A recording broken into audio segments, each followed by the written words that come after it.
How would you feel if I kissed you? Oh, I would think that you're living with my best friend. Oh, little Miss Shock. Didn't you see that 2 minutes ago? She popped the tic-tac. What do you think that's about? I can't stop myself. 자, 이 로마 위드러브라는 영화는 4개 에피소드로 구성되어 있죠? 그렇습니다. 네. 첫 번째 이야기는 자신의 젊은 시절을 꼭 빼닮은 젊은 건축학도, 세계 연애사의 사사건과 참견하는 유명한 건축가 존이 끼어들면서 벌어지는 에피소드. 네, 두 번째 이야기는 갑자기 어느 순간 벼락스타가 된 평범한 로마 시민인 레오폴드 이야기입니다. Cosa ha mangiato a colazione? 그리고 세 번째 이야기로 갑니다. 각 결혼한 신혼부부 앞에 다짜고짜 나타나 새신랑과 부부 행사를 하게 되는 콜걸인 안나, 바로 페넬로페 크루즈고요. 네, 마지막 네 번째는 우디 앨런 직접 나옵니다. 미국에 살고 있는 오페라 퇴역한 그런 감독인데요.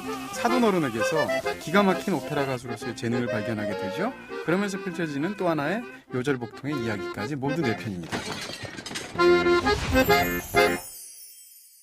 자, 이 영화는 앞서 설명해드린 것처럼 4개 에피소드로 나눠져 있습니다. 이 4개 에피소드는 사실 소소하면서 일상적인 이야기를 중심으로 다루고 있는데 바로 그 점에서 이 영화가 굉장히 의미심장한 것은 이 모든 게 로마에서 벌어진다는 게 굉장히 의미심장해요. 왜냐하면 로마라는 것은 그야말로 유구한 시간의 도시고 세월이 물처럼 고여있는 도시잖아요.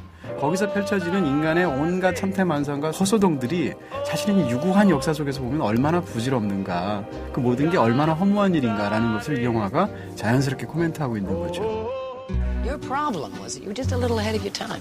You know, you married a very bright guy. I got 150, 160 IQ. You're figuring it in euros. In dollars, it's much less. 우디 앨런 얘기를 좀 해볼게요. 네. 우디 앨런 영화 중에 두 종류가 있습니다. 우디 앨런이 나오는 우디 앨런 영화와 안 나오는 영화. 그렇죠. 네, 근데 최근 우디 앨런 영화에는 우디 앨런이 잘 안 나오고 있었거든요. 자신감을 잃었나요?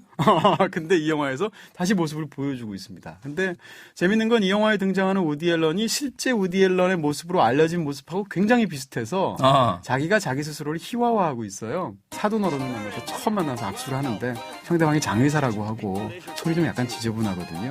악수를 하고 나니까 계속 이 더러운 손이 찝찝한 거죠. 그래서 장소를 바꿔서 안에 들어가는데도 불구하고 계속 자기 손을 쳐다보는 장면이라든지, 그리고 또 이제 상대방인 여자 사돈하고 싸우게 되는데 너무 다혈질이니까 칼을 들고 설칩니다. 네. 그럴 때 자기 부인을 방어막 삼아서 뒤에 숨는다든지 이런 모습들이 우디 앨런에 대한 세상 사람들의 어떤 그런 이야기와 결탁이 돼서 굉장히 스스로를 희화화하고 있죠. 또 몇몇 또 인상적인 장면이 있다면 어떤 게 있을까요? 저는 사실 이 영화에서 가장 재밌었던 장면이 샤워하면서 오페라를 하는 장면이었습니다. 네. 이 사람은 샤워실 안에서만 노래를 잘하는 사람이에요. 누구나 다 이제 샤워실에서 노래하면 이렇게 울림이 잘 돼가지고 노래가 잘하는 것처럼 들리잖아요. 그 아이디어를 빌어가지고 아예 오페라 무대로 옮긴 건데, 오페라에 왜 장대한 얘기들이 있잖아요. 그렇죠. 칼로 상대방을 찌르기도 하고 이러는 건데, 샤워를 하면서 샤워 부스 안에서 이렇게 가만히 있으면 상대방이 와서 칼에 찔려줍니다. 그럼 칼로 한번 푹 찌르고 나서 또 노래를 시작해요. 이런 식의 장면들이 정말 천연덕스럽죠. 우리 그 단순하게 지나칠 수 있는 그 공간을 우디 앨런식으로 해석하거나 그 비틀어서 유머를 만든다고 해야 될까요? 네. 저는 사실 이 영화 속에서 가장 인상적이었던 건 그 지극히 평범한 로마 시민이죠. 이 레오폴도가 하루아침에 이제 스타가 되면서 벌어지는 에피소드인데, 사실 이 4가지 에피소드 중에 지금 말씀하신 베닌이 나오는 에피소드는 아무런 이유 없이 유명해진 사람. 네, 우리나라에서 몇몇 인물이 떠오르죠. 네, 아니요. 근데 이동진 기자 때문에 덩달아 유명해집니다. 그럴 리가요. 입니다. Mamma mia. Perché sono famoso? Perché? Per essere famoso.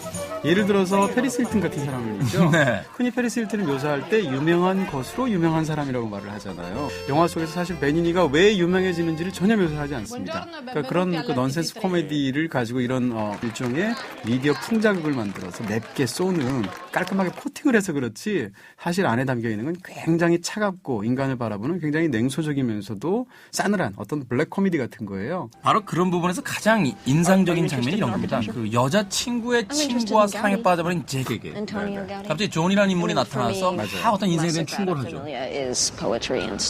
Oh, bullshit. You had 6 months of college. You know nothing of architecture but a few names. 그때 잭은 사실상 존의 젊은 시절이에요. 그렇죠. 근데 거기서 이제 마치 초현실적으로 존이 항상 옆을 따라다니면서 잭에게 저 여자는 굉장히 이상한 여자라는 걸 코치를 합니다. 네. 근데 잭도 그 여자가 이상한 여자고 허세덩어리라는 걸 알아요.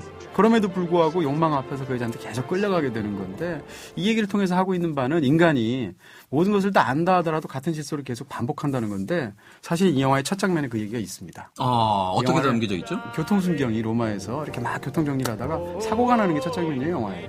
그때 교통순경이 하는 말이기도 한 게 거봐요, 내가 뭐라고 그랬어요. 조심하라고 그랬잖아요. 라고 얘기하는.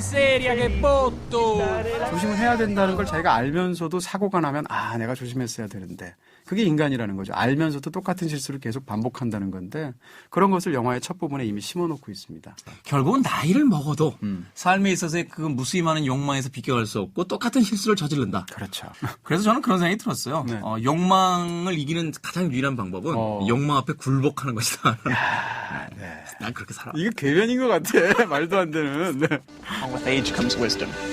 With age comes exhaustion. 자, 이 영화는 거장의 작품이긴 한데 네네. 사실 영화를 보고 나왔을 때 과연 우디 앨런의 감독의 그 명성에 걸맞는 영화인가라고 하는 부분에서 약간 갸우뚱하게 되는 부분도 있거든요. 그렇죠. 결정적으로 에피소드가 4개인데 이 4개를 늘어놓는 방식이 병렬적이면서도 굉장히 즉흥적이면서도 산발적인 구조를 갖고 있다. 다루고 있는 주제도 달라요.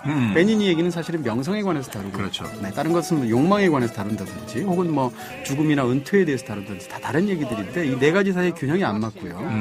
그리고 또 에피소드가 재미있는 에피소드와 재미없는 에피소드가 확연히 갈립니다. 특히 이제 저는 이제 베니니가 나온 부분이 좀 걸렸는데 일단 이 베니니 나온 파트는 이야기 자체가 셀러브리티가 유명한 것으로 되는 것이 얼마나 사실은 굉장히 이상한 미디어 쇼인가를 풍자하기 위한 건데 그 얘기만 계속 반복하고 있는 거거든요. 그러니까 상황 설정 자체가 어떤 밀도라든지 그 상승을 만들어내기가 힘든. 맞아요. 그래서 에피소드를 그냥 계속 보여주는 것에서 그쳐버리는 그런 씬이었던 것 같아요. 맞습니다. 또 하나는 이제 경우에 따라서는 그런 메시지를 말하기 위해서 사실 지나치게 해프닝 코미디로 가서 네. 좀 뭐라고 그럴까요? 좀 감이 떨어지면서 상대적으로 설득력도 떨어지는 그런 부분도 없지 않다. 로마에 흠뻑 취해버리신 건 아니라는 생각도 드는데. 네. 자, 어찌됐건 이 우디 앨런 평생 뉴욕에서만 영화를 찍을 줄 알았던 이 미국의 거장 감독이 그 말년에 전 세계를 돌아다니면서 그 아름다운 풍광과 함께 그 다양한 도시의 사람들의 이야기를 또 다루고 있다는 점에서는 재미있게 볼 수 있는 또 그런 영화가 아닌가 하는 생각도 듭니다. 그렇습니다. 유쾌한 영화죠. 자, 그렇다면 로마 위드 러브의 별점과 한 줄 정리 들어봅니다. 이 영화에 대한 제 별점은 3개입니다. 3개. 네. 우디 앨런도 3개. 저희 또 인정사정 없습니다. 네. 나쁜 사람. 시간의 도시에서 펼쳐지는 시끌벅적 헛소동. 아쉽긴 하지만 은퇴하지 말아요, 우디 앨런. 그럼요. 이런 분은 진짜 100살까지 사시면서 계속 만들어야 됩니다. 앞으로 딱 95편만 더 만들어. 네.